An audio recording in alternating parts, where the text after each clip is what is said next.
Je ne suis pas en train de te dire non, mets tout ton dévolu sur l'église. L'église, oh l'église, oh l'église. Non, j'ai dit, il faut faire une évaluation. La façon dont ton cœur est dans ta maison. Est-ce que c'est comme ça que c'est dans l'église? En d'autres termes, ça doit être équilibré. Amen. Tu comprends ça? Ça doit être équilibré. Il y a des gens là, ils ne font plus rien. Ils sont à l'église, prière, oh, prière matin, prière le soir. Prière c'est mauvais. Prière c'est pas mauvais, prière c'est travail. C'est pas facile de prier. Mais si tu pries, en plus de ce que tu pries, quand tu finis de prier, il faut sortir, va mettre ta main dans le travail. Tu vas voir, ça va devenir quelque chose. Mais si tu pries, et puis tu ne vas pas travailler, tu gâtes la prière. Parce que la prière est venue pour aller accomplir quelque chose. Mais tu pries sans aller faire quelque chose. Ça doit être équilibré. Alléluia. Amen. Il dit, j'ai soufflé dessus à cause de ma maison, parce qu'elle est détruite. Au verset 10, il dit quoi? C'est pourquoi les cieux vous ont refusé la rosée. Seigneur, pardonne-moi et ne me refuse pas la rosée. Dis-le avec moi, Seigneur, pardonne-moi et ne me refuse pas la rosée. C'est la rosée là qui permet aux plantes de germer. Si le ciel te refuse la rosée, te refuse la pluie, qu'est-ce qui va arroser?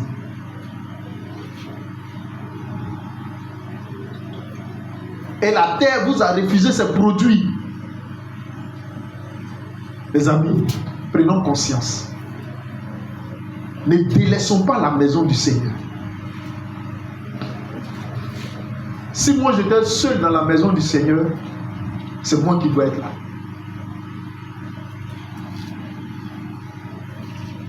C'est pas parce qu'aujourd'hui là je suis pasteur, mais je ne peux pas me retrouver ailleurs. Je ne sais pas quoi.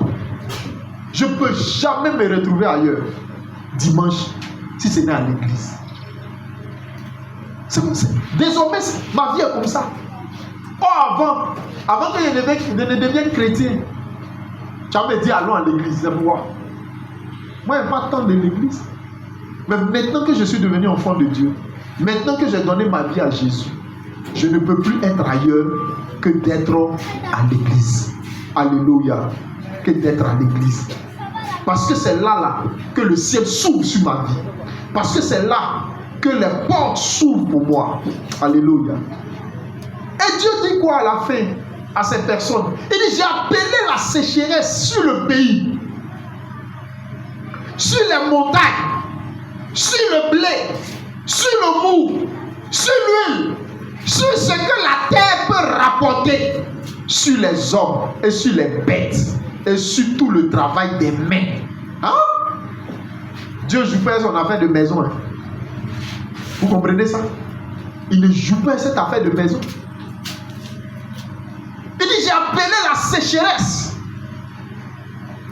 Je refuse que Dieu appelle la sécheresse dans ma vie, dans ma maison. Et il est en train de citer les endroits qui sont les endroits les plus importants. Il dit, j'ai appelé la sécheresse sur le pays. Un pays dans lequel tu es. Et puis tu ne veux pas t'occuper de la maison du Seigneur. Et puis c'est de ta maison seulement que tu t'occupes là. Il dit, j'ai appelé la sécheresse même sur le pays.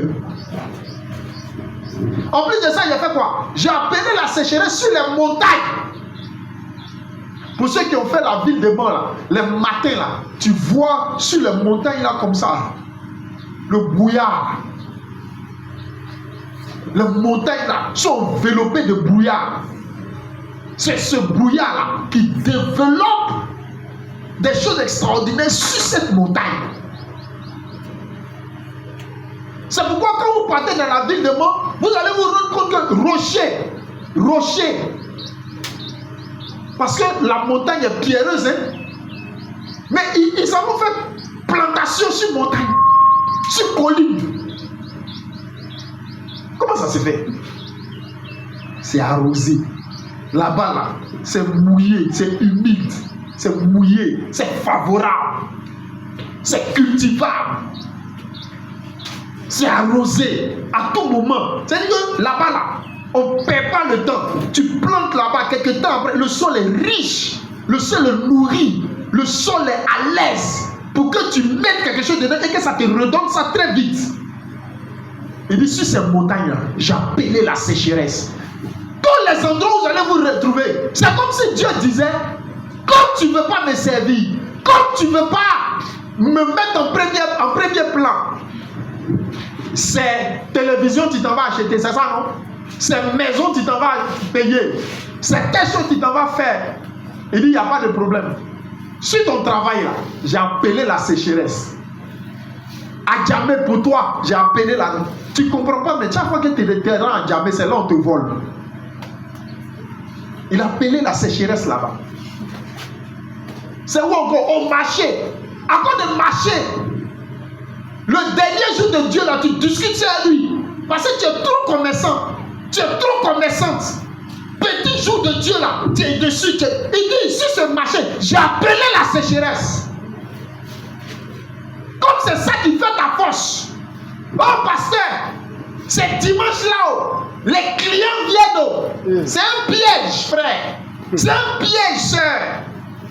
Ne tombe pas dans ce piège-là. Donne à Dieu ce qui est à Dieu et à César ce qui est à César. Donne à Dieu son jour et honore-le. Et qu'il soit heureux, qu'il soit rassasié. Tu vas voir bénédiction qui va descendre sur toi. Si lundi était un jour qui n'était pas favorable, parce que toi tu sais donner le jour à Dieu, parce que tu sais lui donner son temps, parce que tu sais lui donner son moment, là où on dit c'est pas favorable, ça devient favorable pour toi. Alléluia. Ça devient favorable pour toi. Oh pasteur, c'est dimanche là même ça marche. Parce que dimanche, c'est là que tous les travailleurs qui n'ont pas le temps là sont disponibles pour aller faire leur achat. Oh, je taille ongle. Oh, c'est pasteur, c'est dimanche là même que ça marche. Bon, toi tu donnes pas dimanche à Dieu, tu donnes ça à quelqu'un qui veut faire pied, qui veut faire ongle, qui veut faire cheveux, qui veut faire ceci. Maintenant, c'est quel jour toi tu donnes à Dieu? Quel est le jour? Le jour que tu veux donner à Dieu là, tu peux venir faire le culte toi seul. Tu peux venir au temple ici, faire le culte toi seul. Toi seul tu acclames, toi seul tu chantes, toi seul tu danses. Parce qu'il faut faire ça. Tu dois faire ça. Et toi seul là, tu vas brancher les appareils. Tu vas crier Alléluia. Et puis toi tu vas là-bas, tu dis Amen. Et puis tu reviens ici. Tu vas faire le culte. Parce qu'il faut que tu donnes le jour à Dieu. Si tu as décidé de lui donner mardi, le mardi là, il faut que tu l'utilises ça comme dimanche. Amen. Tu comprends? Je ne parle pas des personnes qui travaillent dans une entreprise, qui ont pris des engagements et dont le dimanche ne dépend pas d'eux. Ce n'est pas de ça que je suis en train de parler. Il y a des personnes qui sont dans des entreprises. Souvent, le patron ou bien l'entreprise demande qu'ils viennent dimanche pour travailler. C'est à titre exceptionnel. Mais ici, je veux parler des personnes même qui sont tenanciers de leurs propres affaires, qui sont enfants de Dieu et qui estiment que c'est dimanche-là que ça marche. Ils reçoivent une certaine qualité de clients les dimanches. Donc, pasteur, excuse-moi. Il y en a même là, pour soulager leur conscience, ils ne viennent pas dimanche, ils ne donnent pas le temps à Dieu, mais ils enlèvent beaucoup d'argent pour donner au pasteur. Ça ne remplace pas ton culte. Et tu m'as fait du bien. Alléluia. Amen. Ça va me permettre de m'affirmer en tant que serviteur de Dieu et de rendre gloire au Seigneur Jésus parce qu'il bénit. Mais toi, ta vie là, elle est pauvre. Jean 3,16 a perdu tout son sens en toi. Tu n'es pas là pour écouter la parole. Rien ne peut remplacer la parole que Dieu permet qu'elle sorte de la bouche de son serviteur pour nous. C'est une nourriture spirituelle pour nourrir nos âmes. Alléluia. Amen. Rien ne peut remplacer. Ce n'est pas ton offrande qui a remplacé. La chaleur humaine, les acclamations qu'on donne ensemble quand on occupe, rien ne peut remplacer ça. C'est ce que Dieu veut. C'est ça qu'il honore. Ton acclamation, mon acclamation, nos acclamations. C'est dedans il prend plaisir. Il dit, Dieu siège au milieu, n'est-ce pas, des louanges et de l'adoration de qui? De son peuple. Amen. Bon, toi, tu es là-bas, toi seul. Il siège où? Non, pasteur, j'ai trouvé une solution. Maintenant, là, j'ai LMTV, il y a Béni TV. Donc, à dimanche, je suis à la maison et je suis mon culte. J'ai MCI. J'écoute le pasteur Mohamed Sanogo. D'accord? Pasteur Mohamed Sanogo, là. Tous ces chrétiens, ils sont à la maison, ils regardent la télévision. Hein? Tous ces chrétiens. Ce que toi, tu regardes là. Et tu peux entendre ça passer à quelqu'un devant lui. Il y a des gens devant lui. Il y a un peuple à qui il parle.